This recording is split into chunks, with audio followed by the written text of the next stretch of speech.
All right, so Claire, listen, here's how we kind of do this. So towards the end of every show, we power rank kind of our 5, favorites to win these major championships coming up. Patrick and I have been doing it weeks before the Masters. I think this maybe is this our 3rd for the PGA? Is that right? At least. At least Wow. 3. I get lost in the power rankings. I get lost in the content, man. I'm always lost in the content. But we're going to do that. And then we do a fun segment that makes all of us look really smart or really stupid, where we do can win or can't win for the PGA. And then we've got a little Claire segment at the end, and I'm going to throw your way, and I think you're going to like it. But we always let the guests start. So we will start 5-1 in terms of power rankings for this PGA Championship. And Claire, we're going to let you start at number 5. Xander. And a reason. Am I explaining? Okay. Runner up at Quail Hollow Xander in 2024, 2023, defending champ. I don't know if it's tonight he has that dinner, but I feel like that could get him, ready to go. What did he say? Like Wagyu beef or something? I feel good about Xander's chances this week. The PGA dinner is so random. It's weird. So weird, man. The PGA's thrown a lot of this out there. Do you guys remember the long drive competition they had a few years ago? And that was an ode because Jack Nicklaus still uses his money clip apparently from when he won the long drive in like the 60s. And then Bubba wouldn't hit a driver. Bubba refused to participate. Oh, I do remember this. He hit like a 3-iron off the tee. It was like this like defiant Bubba during the defiant Bubba stage. Wow. The first silent protest. It was a little bit of a silent protest. All right, Xander number 5. Patrick, is Xander on your list? He is. Xander's 4 for me because number 5 is I can't quit Patrick Reed. I rewatched that Starbucks video this morning of him getting a Trenta. I didn't know they had Trenta. I didn't know that was a thing at Starbucks. Oh, they have Trenta. We're massive. Wait, was he a sponsors invite? Patrick Reed? How dare you play? No. He just finished like 3rd at the Masters. So I actually don't know the answer to this. I mean, to Claire's point, how is he in the field? I think he is. I think he's got to be inside the top 100 in the world. Yeah, you're right. Off the top 3 at the Masters. But Trenta refresher, no inclusion, no water, strawberry. I have no idea what that is, but I'm buying that this week, and I'm buying Reed this week. So he's 5, and then I slotted Xander in at 4. My 13-year-old sister gets this when I bring her to Starbucks. Okay. Not a Trenta. I don't let her get. I make her get like a tall, but that's what she gets. Yeah, Trenta. Not surprising. Running around everywhere. What? Does she have any reviews on it? She loves it, but she's not. I'm like, you're not old enough to drink coffee, so it's like what the middle school girls, the cool girls, drink it. So I have her get it, and I pretend that we're like, yeah. So Patrick Reed could fit in well. I mean, so much of this is non-surprising. I will say, I'd love to know the Starbucks stock since they leaned into this, because anytime you go to Starbucks, there are 4 to 9, 12, 10 to 14 to 15-year-old girls there always getting kind of the sweet drinks. It almost feels like the modern day Sonic, for us older people. And I just wonder if the stock is just gone through the roof since they've kind of leaned into the sweeter drinks outside of just the simple coffees and things like that. This needs to be like the new Arnold Palmer. Like they go on and they're like, oh, I'll have a Patrick Reed. How dare you? How dare you, Claire? It might be though. It might be there. I like all right, so you've got P Reed of 5.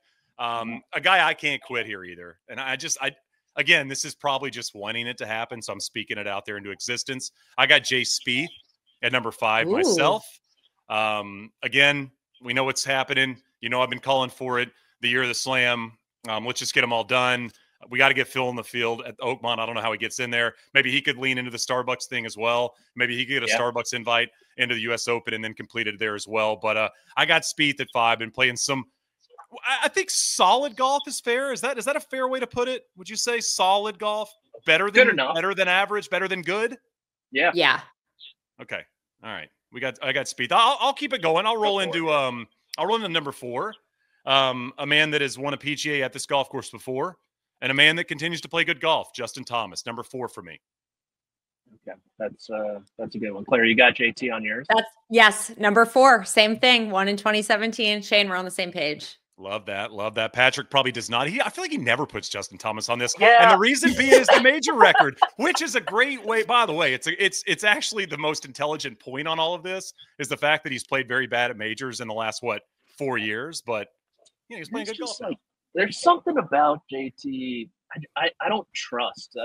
Maybe the way he looks or something like. The driver's not great, which I don't love, but the putter is awesome. So I have no idea what to do with that at all. So JT's number 6 on my list if we went that far, but he's not on my list. All right. So did you go 4? Did you go with your number 4? Yeah, I put Xander out there after Claire. Okay, and I went 5-4. So you got Reed, you got Xander. Claire, your number 3 is whom? Scotty. Whoa! Is that low? That's pretty low, right? Claire, hot take alert. Because my 1 and 2s are just I think they have a better chance this week. So I think we know you're 1 and 2, but wow, unbelievable! I love it. Yes. A little hot takey, but he's coming off a victory, takes the week off, he's probably drinking those refreshers. He's so refreshed right now. Mm-hmm. All the perspective. Yeah. I mean, goodness, number 3. Patrick, who's your 3? I have Bryson at number 3. Same for me. The question I have with Bryson, obviously it's dumping here, which plays into his hands, was his iron play in South Korea, which we all know, great correlation to Quail Hollow, that course in South Korea.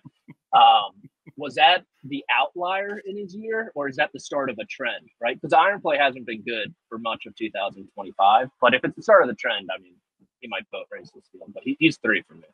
3 for me as well. And so now brings up a very important question, because I think we all know all these names, right? We know who 1, 2, and 3 are going to be at this point. So Claire, I want to lean on you here because I want to know who your 2 is. Bryson 2. Yes. 2. I've got Rory 2, Patrick. I kind of did the same thing last week as well. Rory's 2 for me. You? I have Scotty at 2. Wow, we've all got different 3. I mean, that's kind of fun. Yeah, that's fun. I do too. Look at us. You didn't even share this. Way to go, guys. I'm into it. So Scotty 1 for me. Some level of that. We've got Reed involved. We got Xander involved. We got JT involved. Who are we not? Who's not in the top 5 that maybe should be? Is there somebody that stands out to you guys that, if you slotted them in here, they'd be worthy of a spot? Sep? That feels generous. Like Colin? Ludwig's been pretty uninspiring outside the Masters. We'll get into that in a minute. Okay. I think maybe Colin.